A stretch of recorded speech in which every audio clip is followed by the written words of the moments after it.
Il s'enflamme, il s'insurge, il parle avec émotion. Benoît Dutrisac, aussi divertissant qu'édifiant. Alors, imaginez ça, là, vous vous lancez dans la construction d'une grosse maison, une grosse patente, là, de luxe, un mec manoir, là, tu sais, puis t'engages les architectes, là, puis là, tu sais pas combien ça va coûter, puis quand est-ce que ça va être fini. Ben, c'est ce qu'on fait au gouvernement du Québec pour ce giga chantier de Maisonneuve-Rosemont, l'hôpital. Avec nous, Dr Marc Brosseau, qui est pneumologue et intensiviste à l'hôpital, justement, Maisonneuve-Rosemont, et président du Conseil des médecins, dentistes, pharmaciens et sages-femmes. Dr Brosseau, bonjour. Oui, bonjour, merci de me recevoir. Bien, merci d'être avec nous. Dis donc, comment vous réagissez à cette... d'ailleurs, êtes-vous inquiet de la santé de Christian Dubé? Parce qu'il a l'air à forcer fort là, pour une pelletée de terre. Il avait l'air content d'être là quand même, là, mais écoutez, c'est sûr qu'on, par rapport à où est-ce qu'on était il y a quelques mois, puis en passant, je tiens à vous remercier, on s'était parlé plus tôt cette année, puis j'ai remercié les auditeurs aussi, là. Il y avait grande incertitude, on ne savait pas où ça en allait, il n'y avait rien de prévu, tandis que là, au moins, on a quelque chose quand même. C'est vrai que c'est la première étape de l'hôpital, parce que la nouvelle tour, il faut qu'elle soit bâtie sur le stationnement. Fait que c'est pour le déplacer. Fait qu'on est quand même content de cette annonce-là, puis ça commence pour de vrai, parce qu'on l'attendait quand même depuis longtemps, le début des travaux. Mais c'est sûr que pour la suite, on attend vraiment les engagements concrets, chiffrés, les échéanciers, parce que l'hôpital, vous l'avez vu, dans les conditions actuelles, 10 ans, c'est quand même long. Fait qu'on a hâte de voir ces détails-là pour la suite, puis on va rester vigilants. 10 ans, Dr Brosseau, c'est longtemps. Tu sais, j'ai déjà fait l'exercice, pas comparable tout à fait, mais j'avais demandé à un entrepreneur une tour à condo de 20 étages, piscine en haut, stationnement en bas, ça prend combien de temps à faire? Puis il m'avait répondu 9 mois.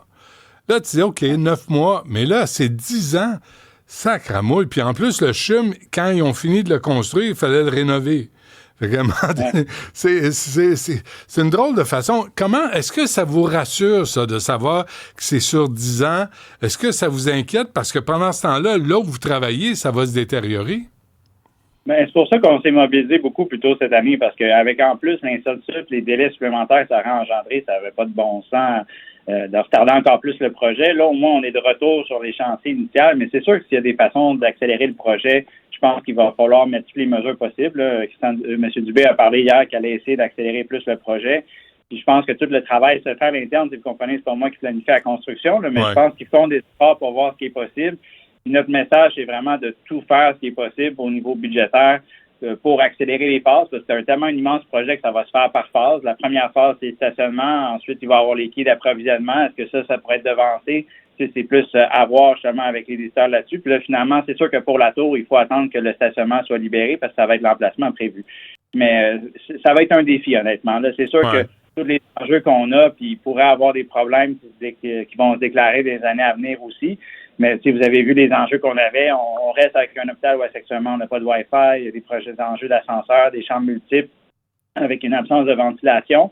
Bon, c'est sûr qu'on se force, puis ça, je veux rassurer la population, on se force toujours à donner les meilleurs soins possibles. Les patients, quand même, sont satisfaits en général des soins à Maisonneuve-Rosemont, puis moi, j'adore travailler avec les équipes. Je pense que surtout si les gens ont un enjeu urgent de santé, il faut quand même envoyer le message de venir à l'hôpital. Mais oui, c'est sûr que ça va être un défi là, pour le 10 ans à venir. Oui, c'était la prochaine question, Dr Brosseau. D'abord, comment s'est passé l'été? Puis est-ce que ce qu'on a vu, on s'est parlé en avril, vous et moi, puis moi, ça m'avait choqué ce que vous aviez raconté à propos des ascenseurs qui sont pas fiables, puis l'état des choses, les fourmis sur les dentiers, la vermine qui se promène. Est-ce que ça a été réparé? Est-ce que ça va mieux? Et pour la vermine, ça, c'était quand même c'est vrai, mais c'est des éléments plus anecdotiques. C'est que ça, je peux rassurer quand même les gens que les examinateurs ont été appelés comme n'importe quel problème. Puis ça, à ma connaissance, il n'y a pas eu d'autres enjeux. C'est que je sais justement qu'il y avait des patients, des fois, qui m'accrochaient, qui étaient à venir à Maisonneuve. Puis je pense pas venir soigner quand même. Là. Puis ces enjeux-là, à ma connaissance, ont quand même tous été réglés. Puis je pense qu'ils prennent au sérieux quand ça s'était produit. Les enjeux de la bâtisse elle-même, il y a des travaux qui se font sur les ascenseurs. Je sais qu'ils essaient d'adapter pour qu'on puisse avoir le Wi-Fi éventuellement. C'est que les efforts sont là, mais ça reste le défi de travailler avec une bâtisse qui est juste complètement vétuste.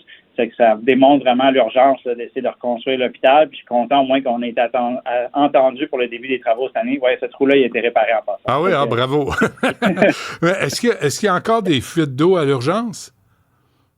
Non, il y a eu l'épisode que vous aviez vu, je pense, en juin, là, avec l'unité coronarienne. depuis, heureusement, il n'y a pas eu d'autres problèmes. Là. OK. Fait que là, il y a eu quand même quelques travaux. Est-ce que ça devient un hôpital? On s'entend là que c'est complètement obsolète, c'est périmé, mais est-ce que c'est viable? Là? Est-ce que vous êtes capable? Parce que moi, il y a deux affaires, tu sais. Au Québec, là, que des patients soient traités dans ces conditions-là, c'est inacceptable. Et que vous autres, le personnel de la santé, soient obligés de travailler dans ces conditions-là, c'est pas plus acceptable. Oui. Ben, pour la première question, oui. C'est sûr qu'on s'assure de livrer des soins sécuritaires. C'est par exemple, quand il y a eu la panne majeure d'électricité, ça avait été vraiment important. Puis justement, c'est pour ça que les salles d'op avaient été retardées le lendemain, parce que ça prenait le backup de la génératrice qui avait été problématique. Puis ça, c'est un exemple justement où est-ce qu'on a les gens responsables, mes collègues du bloc opératoire sont assurés que c'est en sécurité avant de partir des salles d'opération, parce qu'on saute pas en parachute sans un parachute de backup. C'est un peu l'équivalent électrique. C'est que, justement, le message, on va toujours s'assurer qu'il y a des conditions sécuritaires pour délivrer des soins de qualité. Après ça, bon, c'est sûr que pour le personnel, c'est quand même difficile, surtout en comparaison avec les autres hôpitaux de Montréal qui sont modernes. C'est quand on a le choix, mettons, attirer une nouvelle infirmière à travailler à Maisonneuve-Rosemont quand il y a un hôpital qui est flambant neuf à 15 minutes de métro, c'est un défi. Mais je pense qu'on essaie de mettre les efforts vraiment. C'est les programmes de formation, l'ambiance d'équipe, les défis qu'elle travaille avec Maisonneuve, c'est des patients qui sont intéressants à voir. C'est un milieu spécialisé en hémato-oncologie, en néphrologie, en ophtalmo. C'est que, heureusement, je pense qu'on reste attractif à certains niveaux. Mais c'est sûr que déjà, la comparaison avec les hôpitaux plus modernes, qui sont pas loin de chez nous, puis en plus, avec le temps que ça peut aggraver tout, c'est vraiment un défi de recrutement supplémentaire parce que il n'y a pas nécessairement de programme d'attraction de personnel qui est spécifique pour nous envoyer du monde pour compenser justement pour l'infrastructure qui est plus. C'est peut-être des idées qui pourraient être développées là, dans le futur, mais je pense que c'est sûr que quand la nouvelle bâtisse va nous aider à attirer du monde, j'ai espoir là, quand ça va arriver. Là, je vous comprends bien, Dr. Brosseau, là, vous dites peut-être des incitatifs pour encourager le personnel à venir travailler à Maisonneuve-Rosemont. Est-ce que, là, vous me dites qu'il n'y a pas de Wi-Fi, vous me dites que les ascenseurs ne sont pas encore réparés. Est-ce qu'il y a l'air climatisé à Maisonneuve-Rosemont? Oui, ça depuis la COVID, parce que dans la COVID, on devait travailler avec des équipements de protection. Il faisait super chaud, mais c'est un air climatique qui est adapté à la bâtisse Vétus. Là. C'est les fameuses colonnes blanches, des fois, vous retrouvez dans les poteaux des corridors. Là. Mm-hmm. Ça, c'est un air climatique qui est externe.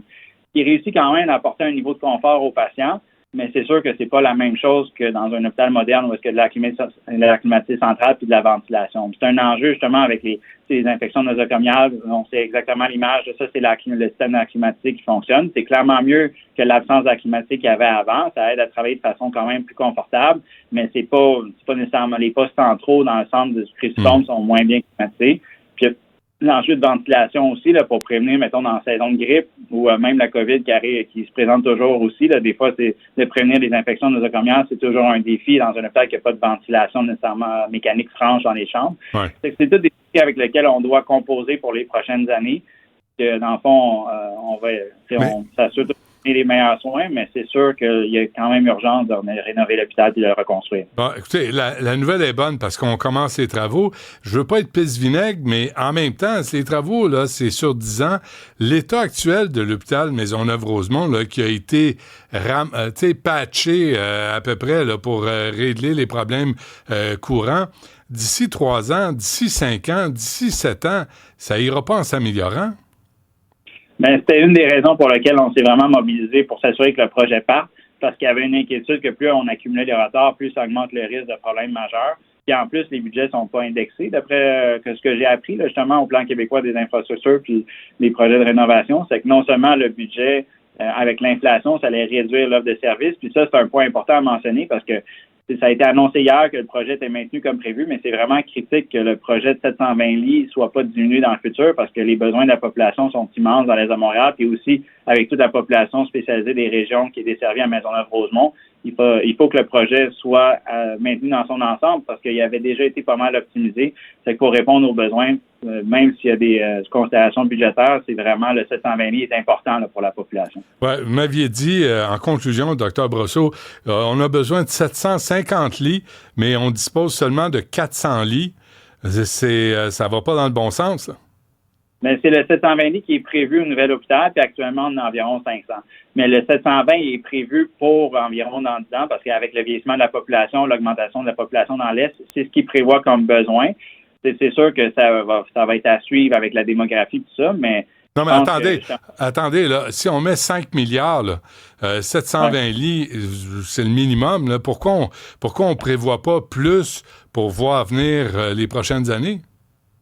Ben, c'est sûr que la question se pose avec l'augmentation des lits à Montréal, les besoins. Là, c'est toujours les balancer. Vous comprenez que c'est pas moi qui prends ces décisions-là. Ouais. Je pense que c'est déjà bien que le projet, justement, prévoit 720 lits. Ça va clairement mieux répondre aux besoins qu'actuellement. Puis après ça, il va falloir suivre la situation de près, s'assurer que, justement, l'augmentation des lits vient avec du personnel aussi, parce que ça, c'est qui ne sont pas desservis, des lits vides comme ce que vous montrez actuellement, ça ne dessert pas les besoins. Mais j'ai espoir que, justement, plus on va aller avec, j'espère éventuellement une informatisation du système de santé, que les besoins vont être analysés selon les données probantes, puis on va être capable d'adapter le système au quotidien avec les besoins de la population. Très bien, Dr. Marc Brosseau, qui a le grand plaisir de travailler à Maisonneuve-Rosemont. Merci. Ouais. Puis saluez vos collègues aussi. Saluez les infirmières, les préposés aux bénéficiaires, les médecins, tous ceux qui travaillent à la santé des Québécois. Dites-leur qu'on l'apprécie. Merci à vous, merci à vos auditeurs pour le support. Là, je pense que c'est vraiment la mobilisation de tout le monde qui a réussi à faire débloquer le projet. Super. Merci. À la prochaine.